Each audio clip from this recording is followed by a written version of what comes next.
You are listening to the Amoda Maa podcast. In this series, Amoda explores her essential teaching through conversation and excerpts from interviews and events.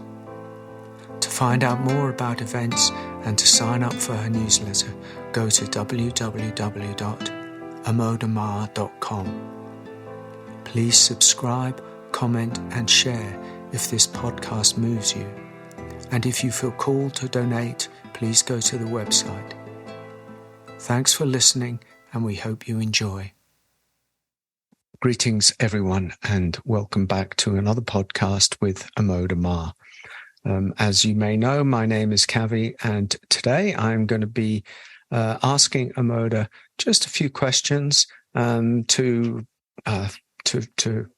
open up a conversation. It's been quite some time since we did the last podcast, over a month, and for that we apologize. But it's been very busy in the Amoda Maa Foundation world and all things Amoda Maa teachings. So forgive us, and hopefully we'll be able to get back to a little bit of regularity. But meanwhile, here we are to talk about heaven, firstly, heaven and hell. But first, I'm going to say hello to Amoda. Hello, Amoda. Hello, Kavi. Nice to see you again. So let's dive into this. I wrote a poem, actually. For those of you who don't know me, my name is Kavi, and you will find me on Twitter posting poems very regularly under the handle of Kavi G. If you want to come and join me there, I would be delighted if you would.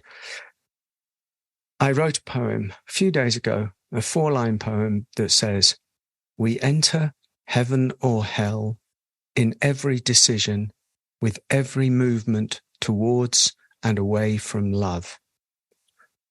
So using that in some ways as a springboard, I'm going to ask you to open up. What are heaven and hell?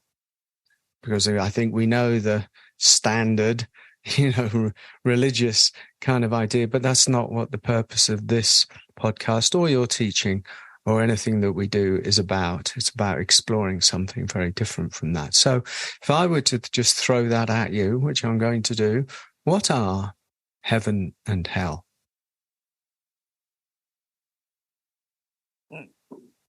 Well, whilst what we are exploring is on a radically different or deeper dimension than the standard religious textbook, I would say that the religious portrayal of heaven and hell is a more literal, perhaps simplistic illustration of what we are about to explore. Mm-hmm. I hope you'll explain that a little bit more, because I agree with you entirely. What I mean by that is that if we take hell literally, as we see it pictured and described, whether it's the Bardo realms of the Tibetan culture or whether it's the hell of the Christian depiction, that is very obviously pointing to a place of suffering in the literal sense, a place where we burn eternally in the fires of hell, where there is torture, suffering, pain, and so on. Torment. And then the literal portrayal of heaven as a place of light and love and good things, sometimes taken to an extreme, portrayed as pleasure, sensorial pleasure, being with loved ones that have already departed, being able to manifest whatever we wish, stuff like that. Now, these are very, like I said, simplistic, dare I say, immature, at least psychologically and spiritually immature depictions of what we are about to explore, which is on a deeper dimension, which is the dimension of consciousness. So rather than being physical places that we literally go to after we die,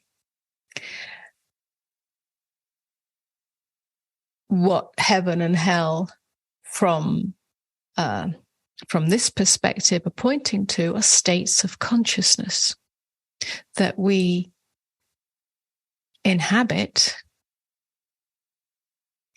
in our life whilst we're still alive. So hell pointing to or describing essentially the egoic state of suffering.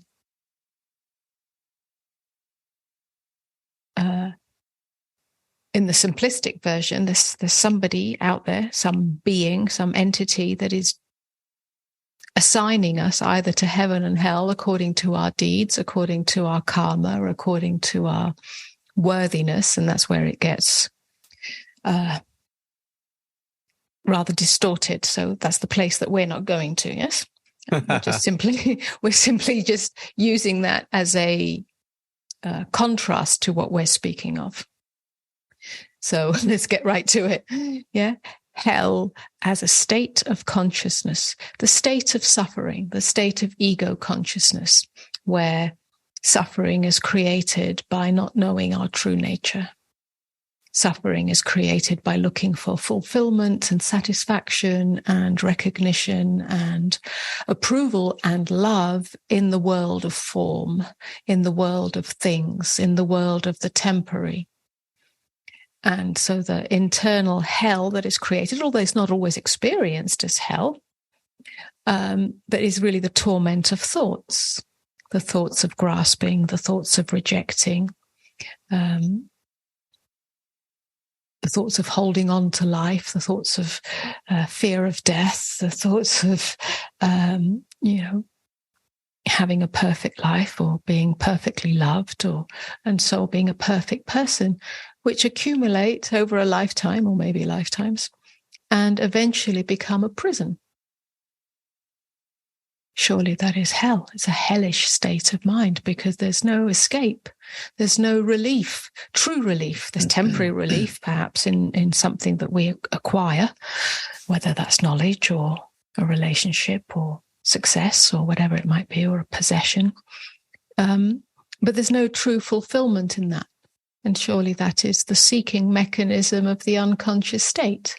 In that sense, it's samsara. That's what samsara is. It's going round and round, craving and rejecting, craving and rejecting, craving and avoiding, craving that which we think will give us what we want and rejecting or avoiding that which we think will not give us what we want, or that, what we don't want because it's too painful or too, So we live in a world of polarity, a world of an inner state, rather, of inner division. Surely that is hell.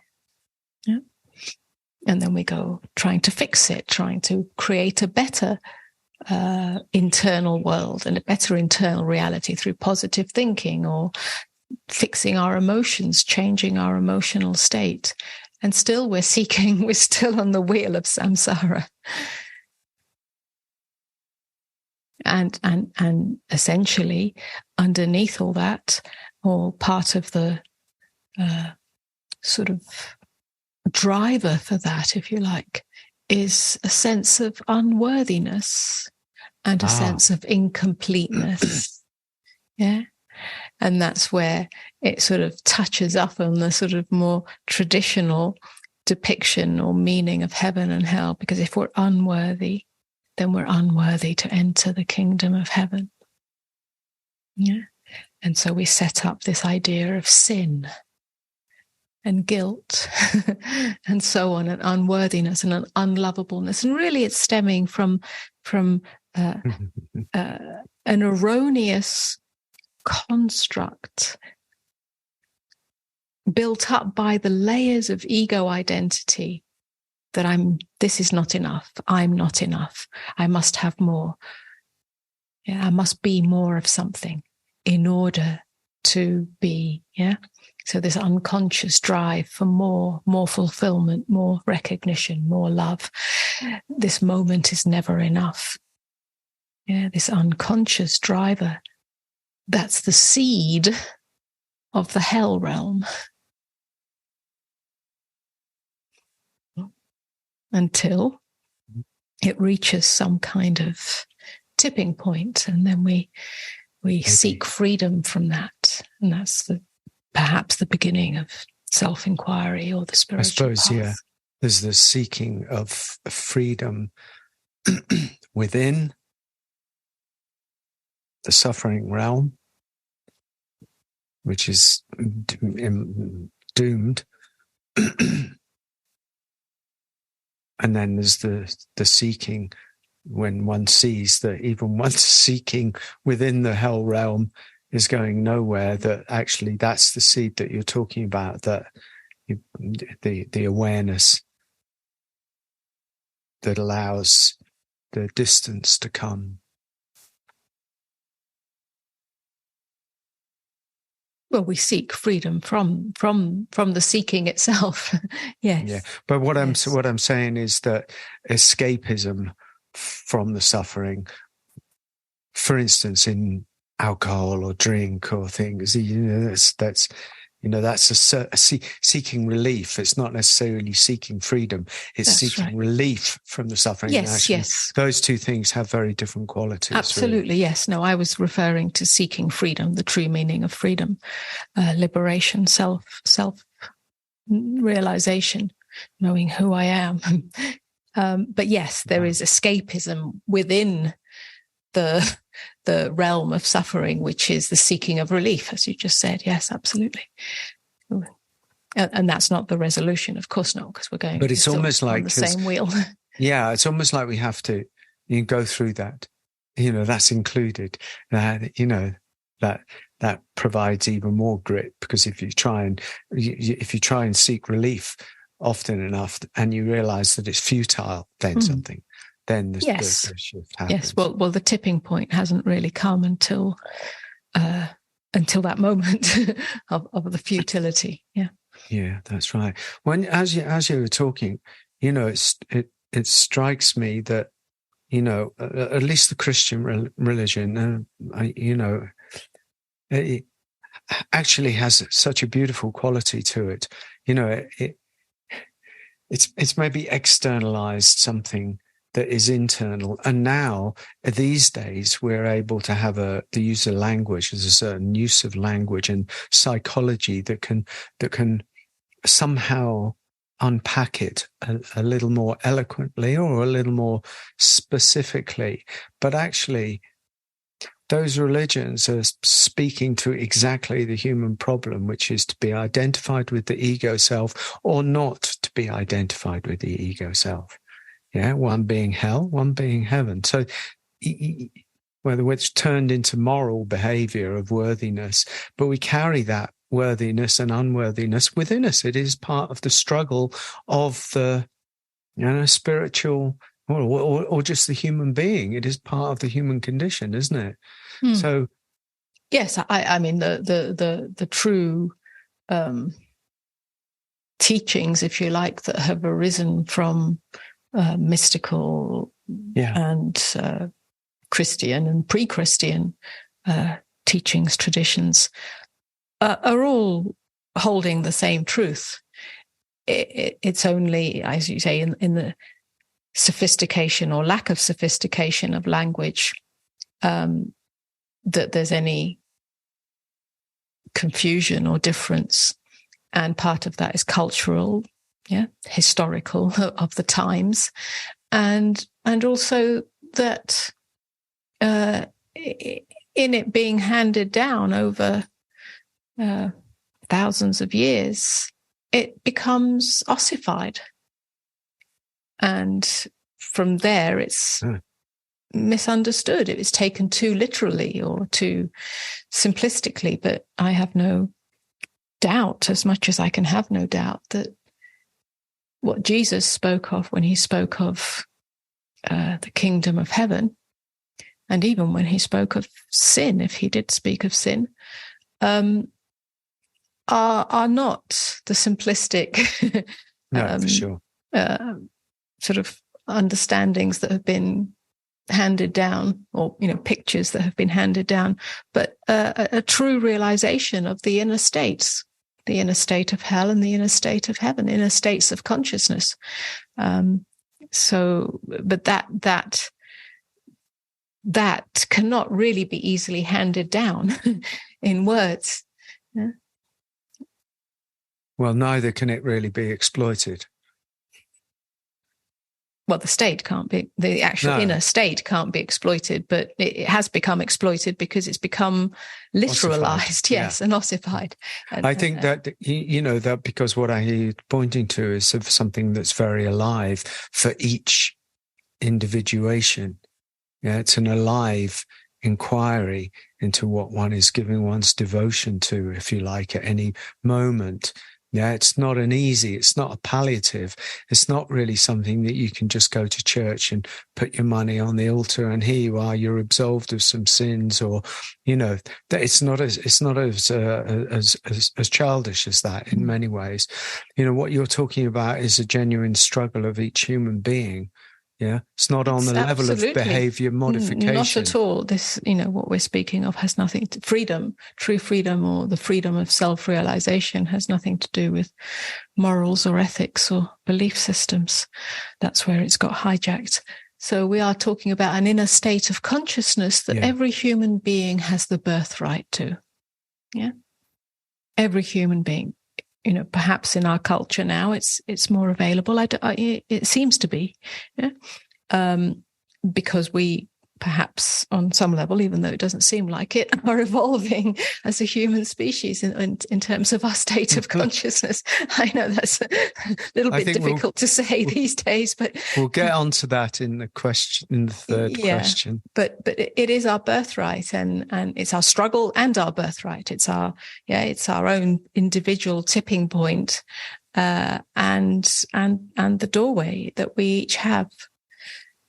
So yes, it's an inner state. And so we've spoken about hell. Should we speak about heaven? I was going to get around to it at some point. So tell me about heaven. Tell me about heaven. It's a good one, isn't it? Tell me about heaven. Well, putting aside all ideas and images and belief systems about an afterlife and all this stuff, we're really speaking again about an inner state of consciousness. And again, I totally do not doubt that this is what Jesus was pointing to. The kingdom of heaven is already here, but you do not yet have eyes to see. That speaks directly to my own experience of awakening, in that it's already here. It's nothing out there beyond us. It's here as the open state of awareness, the light of beingness. When it's discovered, if we have the grace, if we've been for that discovery. It's radical, because everything seems to change. The eyes through which we see seem to open.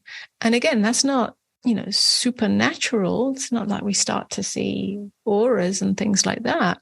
We might do, but that's not what it's about. We simply see from an unbounded heart rather than the myopia of the ego self. And that changes everything. It's a totally radical transformation of consciousness.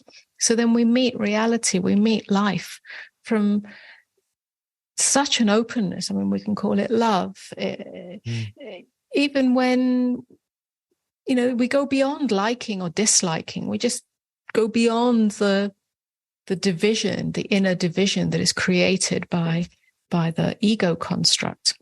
It's like the ego construct comes undone, at least on the layers of belief and separation and guilt and unworthiness and all these identities that are false constructs.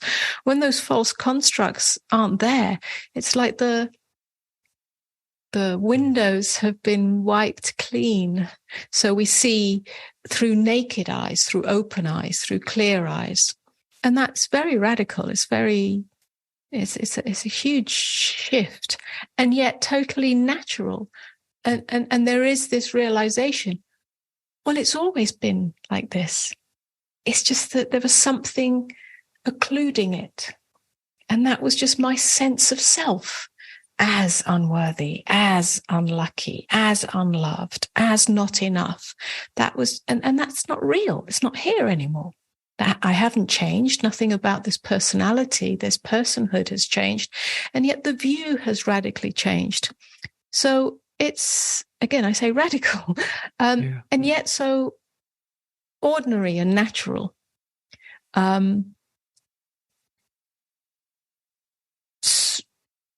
that sense, that's heaven, because we're at one with ourselves, at one with the beingness that we already are, at one with life itself. There's no division. Life and I are one. So therefore there's not the craving and aversion cycle, samsara, comes to an end. And I do think that's what Jesus was pointing to. And if he spoke of sin, I would say that is where we miss the mark of that knowing and give our allegiance to the belief that I'm not good enough, or this moment isn't good enough. Yeah. And that keeps us on that restlessness. So with that restlessness come toxic thoughts and toxic beliefs. When I say toxic, I mean they're erroneous. Yeah, they're off the mark. Yeah. They create beliefs in separation. They create beliefs in self-righteousness. I'm right, you're wrong, or the other way around. So this is all missing the mark. It's like we're not in our true seat. We're not in our true kingdom. Integrity is the integrity of the system has failed somehow or something. Yes. Not failed on a it hasn't level, failed. We've sort of sidestepped it through these erroneous ideas about ourselves. That's sin. It's missing the mark. It's not like we're going to be judged and tortured for eternity. The torture is within, because that keeps us on this cycle of craving and aversion. And that ends up sometimes as addiction, toxic relationships, toxic substances, but also just thoughts, being driven by the restlessness of thoughts. There's no rest in that, or emotions, or whatever it might be, or behavior. Yeah. So we've missed the mark. That's sin. Yeah. I think that's the true meaning of the word sin, missing the mark. Yeah. That like forgetting our essential, natural, whole nature. Yes. And it's as simple as that. Yes. That's right. Forgetting of true nature. And the remembering of true nature is not an intellectual one. It's not a conceptual one. It's not one that we can read in books and go, yes, because that scripture tells me so, then that's what I am. No, it's the remembering is when we give our allegiance to that which is beneath it, deeper, more inner than the movement of the restlessness. And that's the spiritual path. That's the path of self-inquiry. That's the path of, we can go on and on. Yeah. I mean, that's what the whole teaching is about. But and in different traditions, that calls, as you said, the mystical path of the Islamic, the path that for centuries has gone on in like Rumi came out of that. Rumi is all about union. Rumi speaks to what you're speaking of. Yes, absolutely. And the Christian mystics, you've loved the Christian mystics, some of them, and they speak to the union. Yeah, it is in there. It is there. Yeah, it's not as if suddenly you've come up with it or the non-dualists have come up with it. It's inherent. It's been around. It's inherent for a long in humanity. Yeah. It's just that now it's flooding the collective. It seems to me it's flooding the collective. And the thing that I hear with, as you've described with hell being in a state of forgetfulness, of erring, of missing the mark, and of being tortured by the self that goes round and round and round. And then heaven, which is the realization, partly just the realization of that. And on a certain level, the decision, if you like, that's what I'm going to come to, that ends. But it involves, it's I say again, it's not just going to church to seek absolution from some other who has the authority over our destiny, our divine destiny. It's within. And that involves a great responsibility. And I don't mean moral responsibility. I mean, the journey is deep, is serious, right? I just like to pick up on something which was, and I can't remember exactly how you said it, but I'm only going to use it as a launch pad, which is decision. Oh, yeah, decision to end it. Well, yes and no. We don't make the decision to end it. Well, once we see, I think we were referring to the hell realm, the samsara. Of course, yeah. You don't make a decision to end it. You can't. But there is a hold on. You can't make a decision to end it.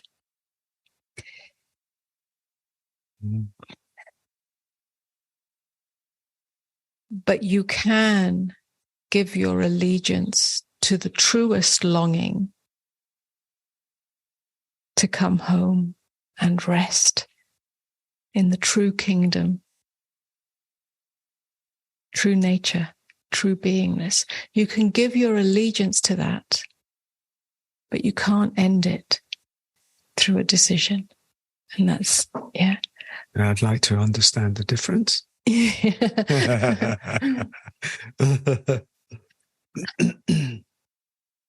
I think people would like, it's good to understand or to pick that open a little bit, because there is a will. We have a free will, maybe, and we also have an egoic willfulness, and also there's other aspects to it. So,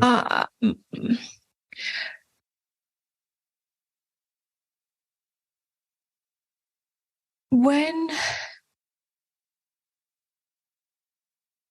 we make a decision to end it,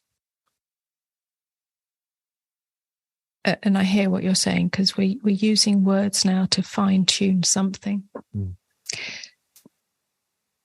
there's a truth and an untruth in all words.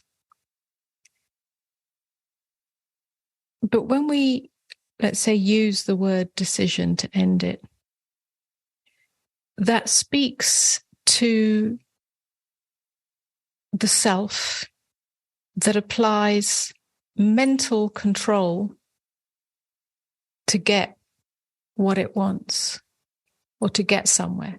And even the desire, the longing, the awareness that there's something more free, more true, more whole and complete than this wheel of samsara that I'm on. And we want to end the suffering. Yes, I mean, yes, that does arise. Yeah, there's a psychological suffering that goes on. And that's what I mean by the tipping point. When that becomes sort of, it builds up in intensity internally. It may not be external, but it's like we're sick and tired of it. Yeah. And we've tried this therapy, and we've tried this spiritual path, or we've tried that technique, and nothing seems to fix us. There comes a tipping point where the seeking almost turns within rather than looking outside of itself for the solution, for the remedy, even if it's a spiritual remedy. And it seeks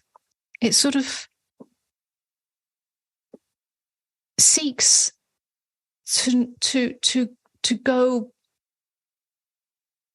not just beyond the story, but beyond the story maker. Yeah.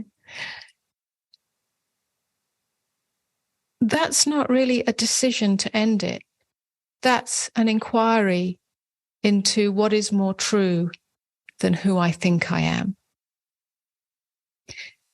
So it's not really a decision to stop anything or change anything, because that implies mental control and behavioral control, and then the seeking of, or the attempt to use various tools and methods and concepts to end it, or some kind of, that's it, I'm going to end it, and so now I'm going to be a different person. No, I wasn't. No, I know you weren't saying that.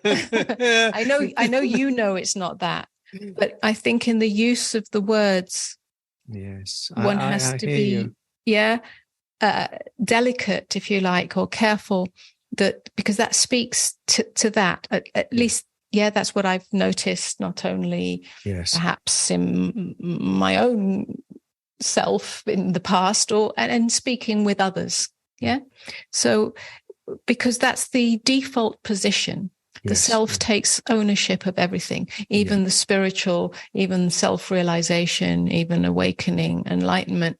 And it makes a decision that, so we have to be careful, but I know that's not what you meant. I would say there comes a point where it's almost inevitable. The inevitable turning within to what is more true than who I think I am, and all the constructs and identities that come with that. I mean, there's many ways of saying that. I'm just using one particular doorway here. But it's like an energetic shift. And then there's a possibility of then giving our allegiance to that, which I guess is a kind of decision, but it's not from the controlling self. Yeah, that's right. Yeah. So, but I don't think one can really come to that unless there really is some kind of bifurcation point in the whole system. Yeah, in the mind, in the body, in the emotions, and where it, is that just to keep it relevant to the first question, because I think we might segue into a kind of bifurcation point. That's what you're talking about anyway. But is that turning? I've got to want to be careful, really careful with my words. I'm not very that turning away and turning allegiance towards. Yeah, is that the opening of the door to heaven?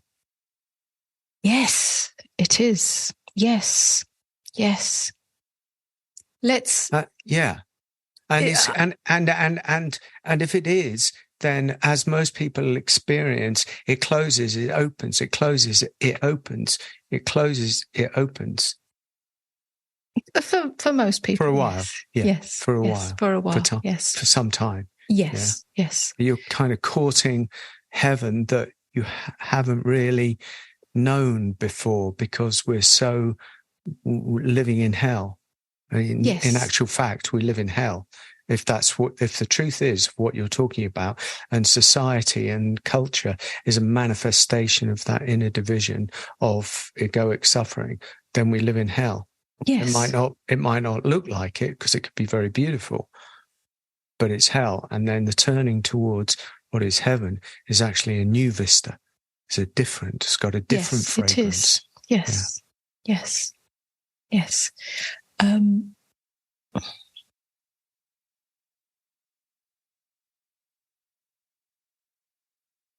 Yes, I was going to give a sort of personal sort of taste of that. Yes, good. Which is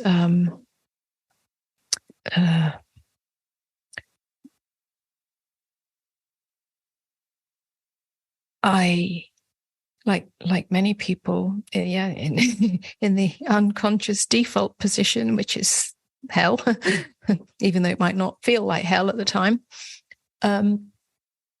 Seeking love through relationship, seeking love through approval, in my case, academic approval, seeking, that's recognition, approval in terms of being a good person or whatever it might be. Everything that is actually quite normal but unconscious. Yeah, I said normal, not natural. Yeah, seeking to uphold an image of ourselves so that we feel worthy enough. All happening sort of unconsciously. Yeah, and none of it brought true fulfillment. There might be momentary, temporary fulfillment, falling in love, getting the academic certificate, or whatever it might be. And at some point, because much of that was stripped away, and what was left was a sense of abandonment by life, and with that a kind of unworthiness, I guess.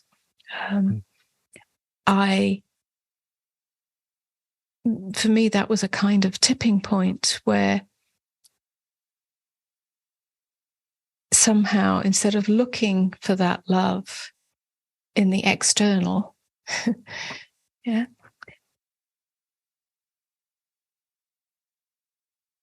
or even looking for it in the internal, because that's another way, which is like, I'll be a more loving person, therefore I'll be more lovable, or somehow I'll do some more psycho-spiritual techniques so that I can feel more love and love myself and all of this. So that wasn't the resolution either. Modification. It's self-modification. Yeah. Or, I'll try and believe that I'm lovable, or and I'll work hard to improve something. I mean, again, many years spent in that, and none of it really brought what I was looking for. I didn't even know that I was looking for it.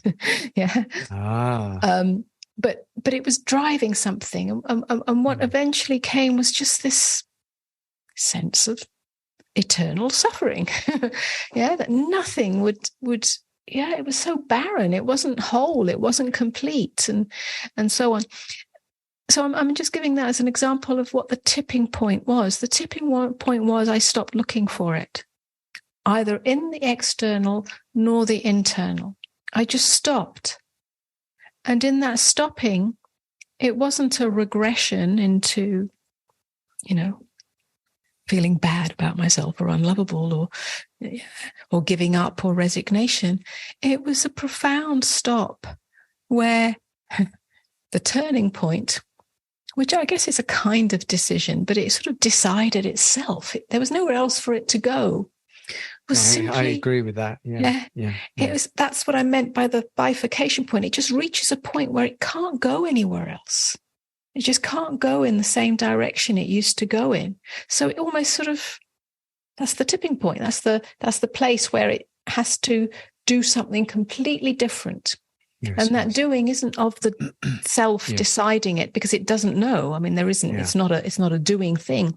It's almost something comes undone. Yeah.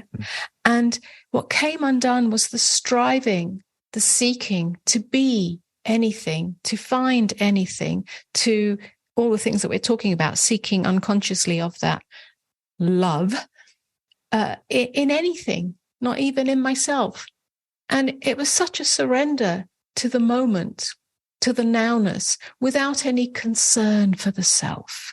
And again, that's not just an avoidance or an escape tactic. It just stopped being concerned. Something fundamentally new opened up. And that was just the love affair with what is, the being here naked with what is, just as it is.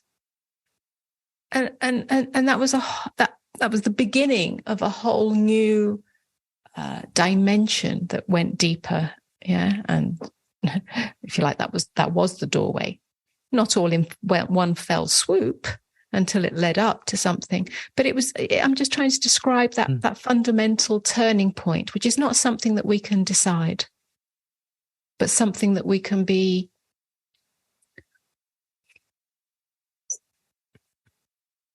almost, I don't know if aware of is the right word. It is aware, but it's almost in touch with as it reveals itself. And then we have a kind of choice whether to turn away from it because it's unknown. That's why we can't do it. It's unknown. And then we go back to our usual ways, even though it was hellish and struggle. And then, or whether we give ourselves totally, wholeheartedly to this that is not known, this that we cannot do, but is knocking from the inside. It's knocking on the door from the inside. You see, to me, that now you've dissected it somewhat, and we've ascertained that this decision that the doer claims ownership of is not what we're talking about here. Then there is a certain courage to show up to something that happens, and it's not the courage of the doer. It's something way deeper than that. And I hear that in what you're talking about. That finally the meeting place of whatever, karmas or grace or lifetimes or opportunity arose, and you stayed with the opportunity. You didn't turn away, which is not necessarily the same thing. You just didn't turn away from it. That's right. And it sounds like nothing, but is actually almost everything. It is. Because yeah, go on. It's a willingness to die. Yes. To die as the self that I think I am. To die as the self that has been the foundation of my view, my experience. And what I'm dying, what I'm dying into is unknown. I can't possibly know it because I've not experienced it. I've not entered that doorway. Yeah. And so it was a death. And that's what I mean by not being concerned for the self. I was no longer concerned with the self and the perfection of the self and whether it was worthy or unworthy, loved or unlovable.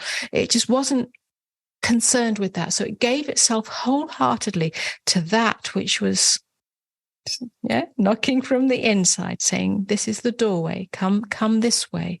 This is the doorway. It's unknown. Yeah. It's like a death. You won't know. Yeah. And that's because there was nowhere else to go. There was no other escape route. There was no other strategy. Had you tried, do you think, at least to the capacity that you know, all other avenues? Strategies. Yes. You must have done. Of course I had, yes.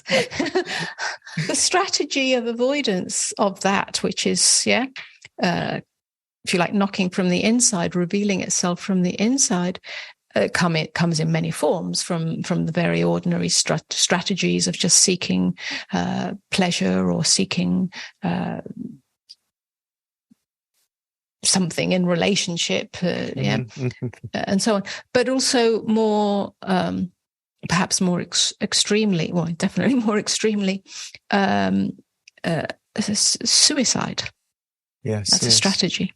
Yes, it is. Yes. It's a strategy of avoidance of this unknown realm of no self. So I'll end this self that I think I am. Yeah. And then I won't have to face it. Yeah. But actually it's the same, because it is a kind of suicide. It's a spiritual suicide, yes, it is. but it's a beautiful one. It's a death of the false self. Yeah. In actual suicide, we try to end the physical form and the psychological form as well, because we believe this to be who we are.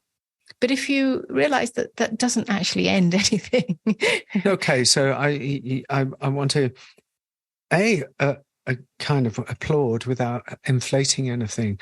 There's something is quite, it's not unique, but as we're talking about it, the nuances of how you were willing to stay and not turn away, instinctively knowing somewhere within you that all the strategies had run out. And the reason I say that is because we actually work with a lot of people who actually meet that place within themselves that you're talking about. But there's some insidious idea somewhere that there's another strategy that might work. And so the staying doesn't happen yet. No, and it's paradoxical, because it's almost like all the strategies have to be burnt out. It's like all the bridges have to be burnt. And again, that's not something you can do. There's this strategy and it becomes subtle. Yeah. And they do become ever more subtle. They're not obvious strategies like heroin addiction. That's on one level. Yeah, but they start to become subtle strategies, more mental strategies. Yeah. The way that we barter with life, the way that we negotiate, the way that we move away from ourselves and so on. And we start to see that, but they all have to be, no, they don't have to be, but they are, that they're all tried. Yeah. The attempt to go down those little pathways keeps on going until something burns itself out. Wow, and how is it supported in that burning out? Well, either just by time, because time doesn't matter anyway. We think, oh my God, well, that's a problem. I should make this be quicker, but it doesn't matter. That's what we're here for in the realm of time, for this. Yeah. So it takes as long as it takes, but there's also support for it now through the amplified field of awakened consciousness that is available and expressed, not because of, but expressed through those individuals who have awakened to this. Yeah. And they are more and more ordinary individuals. Yeah. Teachers or not teachers, it doesn't matter. But yeah, so there is support for this, which is what we do when we speak with people. We're supporting them this. We can't make it happen for them. Neither can we give them the instructions to make it happen. But we can support them in reflecting back those strategies as they reveal them and share them with us, so that there's a kind of amplification of the burning out of it. That, I think, is really happening these days. Whereas perhaps, well, certainly even in my time, because I wasn't in the environment of it, but I'm talking previous to that, there wasn't this amplified field. It was couched in mystical terms or religious terms or poetic terms, and it was less accessible. We didn't have the sort of psychology, and I mean psychology on the deepest level, the spirituality that we have now, the languaging that we have now, the reflection that we have now, to be able to support this. But at the same time, you can't force it, you can't make it happen. You can only create the environment for it. And and for the individual, to have the longing in a sense, to regardless of the field, regardless of anyone else, regardless of the tyranny of the mind or the culture, to turn again and again towards heaven. Yes. Well, that is, yes. It's, nobody can do it on the behalf of anybody else. But as it's reflected back, through life itself, then that gets amplified anyway, so that the longing, which is a sort of vertical longing rather than a seeking of anything on the horizontal, it becomes more inviting, more, if you like, seductive. It calls us more and more. There's something in that. There's some nectar. There's some sweetness. We may not know what it is, but it sort of opens its hand to us, and then perhaps more and more the individual turns towards that within themselves. In a way, I think, because we're not going to get the chance to move on to the question that I was going to ask about the specifically about the bifurcation point. I mean, we've actually been talking about that. We segued from what, the descriptions or the pointings to heaven and hell into the bifurcation point that, is the turning away from or the turning towards. And, but. Well, yes, I don't think you can speak about one without the other. Yeah, right. I agree. Otherwise, they just remain kind of descriptive. Yes, I mean, the juncture of heaven and hell is the bifurcation point. So, but it's almost like just continuing for a minute about what you were talking about at the end there. There's the what I love about what you're doing and what we're talking about is that it's actually somehow bringing the spiritual path back into its naturalness, almost into its ordinariness, without deflating it, without reducing it to anything, because it is exalted in many ways, but it's not exalted in the way that it's been sort of talked about in a way. And the other thing is that the world itself at the moment is sliding in many ways into such a chaotic disorder. There's so much shadowy stuff rising to the surface that actually is a large component, or a beautiful invitation to this that you're talking about. Yes, because the hell of the world, and when I say world, not just the world sort of out there in terms of socio-political, economic disorder or collapse, but including that, but our world, our immediate world, whether that's the world of relationship, the things we have, the things we do, the people we know, all of that, that's the world. It just extends outwards and outwards.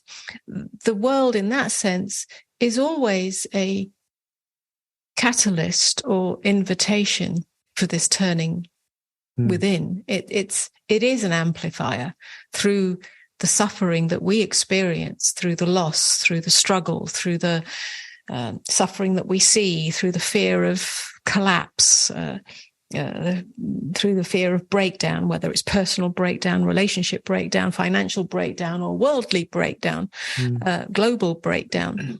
Through all of that, we're invited, although that invitation is not often taken up, but invited to seek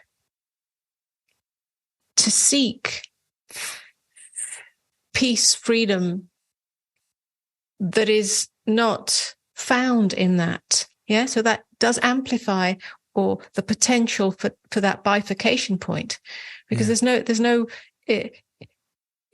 resolution on that level. It has to start from within, because that world that we see, even our own world, through the world of our relationships and so on, and our own everyday lives, is an external manifestation of or expression of that internal state of consciousness. Yeah?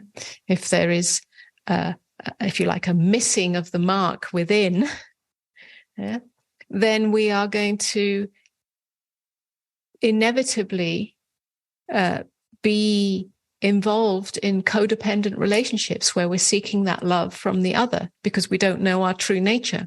We're going to be seeking success in order to feel better about ourselves, more worthy. And all of these are prone to failure, coming and going. And it doesn't bring the fulfillment that we seek.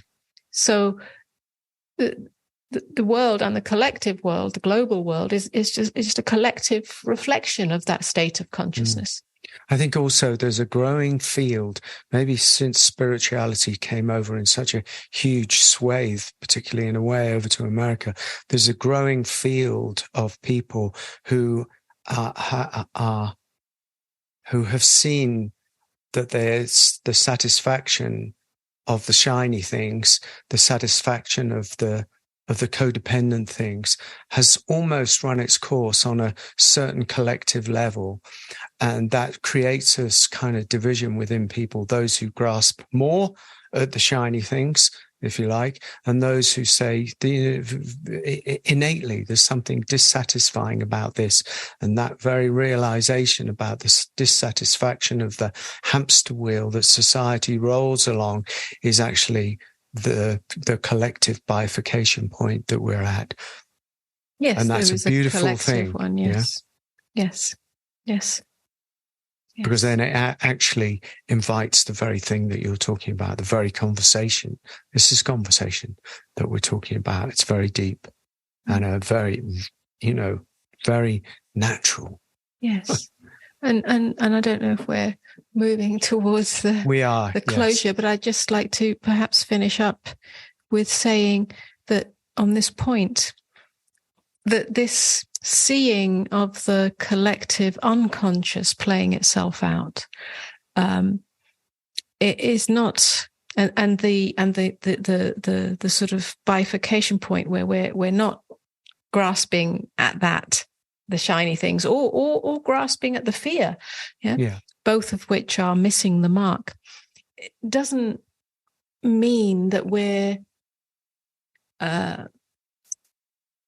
avoiding the world or removing ourselves or hiding from the world.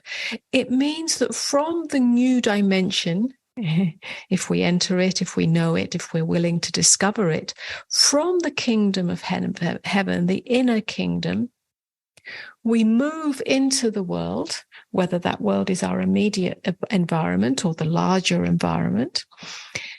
We move into the world from the place of the kingdom, from the wholeness that we are, from the enoughness that we are.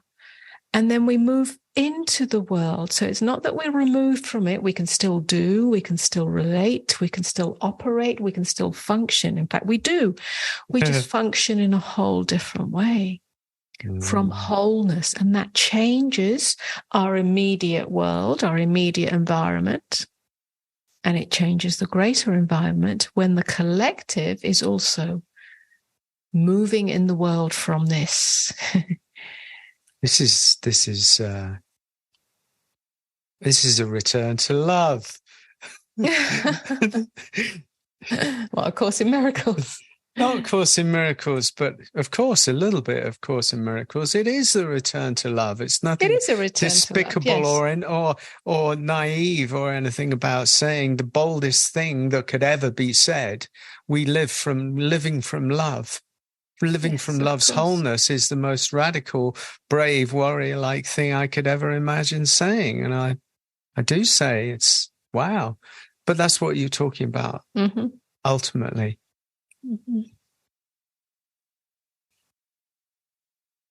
Thank you. That was a very beautiful conversation. Thoroughly enjoyed it. And I hope everybody else enjoyed it in some way. And I think we'll finish then, Amoda. I think we will. Thank you very much for listening, everybody. We look forward to seeing you again sometime. Don't forget to check out Amoda's website, AMODA'Maa.com. And remember, I'm on Twitter, KaviG, if you want some poetry. And we look forward to not leaving it too long before we do another podcast. And may you be well, may you be blessed, may you turn towards heaven again and again and again. And take care. Over and out. Bye-bye.